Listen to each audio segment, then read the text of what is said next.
Hi everyone, I am Simran Rajiv from ASC Group. I am here to highlight the latest changes made in foreign trade policy by notification number 29 dated 23rd September 2021.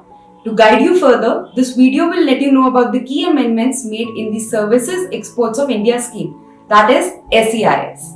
The first amendment mentions that an upper cap of Rs 5 crores per IEC has been set up by the department, which means if a company is eligible to get a benefit of Rs 13 crores, the maximum benefit which a company can get is Rs 5 crores only. The second amendment states that services such as management consultancy, services related to management consultancy, technical testing and analysis services, cargo handling services, and supporting services for maritime transport are completely removed from the purview of SEIS, which means the companies getting benefit under any such services are completely ineligible from financial year 1920 onwards. The third amendment states that the rate of benefit has been reduced. The services which were earlier categorized under 7% and 5% are now categorized under 5% and 3% rates only.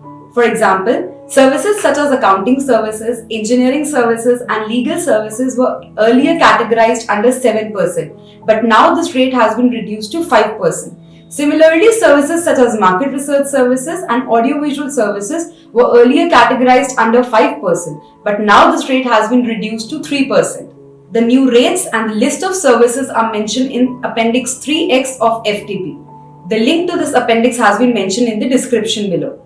Moving forward, Fourth Amendment states that there shall be no specified services under Appendix 3E. Here, Appendix 3E includes the list of the services where payment is received in INR and it shall be treated as a receipt in deemed foreign exchange as per the guidelines of RBI.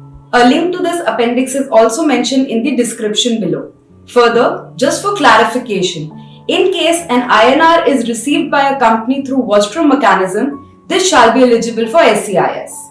Another change has been made in regards to the last date of filing of the application. Government has set 31st December 2021 as last date for filing the application. Provision of late cut shall not apply on such applications and the application shall be directly time barred after 31st December 2021. As of now, eligible service exporters can apply for SEIS benefit till 31st December 2021 for the financial year 18-19 with a late cut of 5% and for the financial year 19-20 without any late cut. One more important amendment was made in SEIS through notification number 23 dated 16 September 2021. This notification states that the duty credit scrips issued after the date of this notification shall be only valid for a period of 12 months from the date of issue. Earlier, the duty credit scrips were valid for a period of 24 months from the date of issue. So this was all about the major changes brought in by the government in SEIS. If you have any doubts in regards to your eligibility for the scheme, do let us know in the comment section and our team shall get back to you as soon as possible. Further, for any information related to foreign trade policy, you can contact our company at the details given in the description box. Thank you.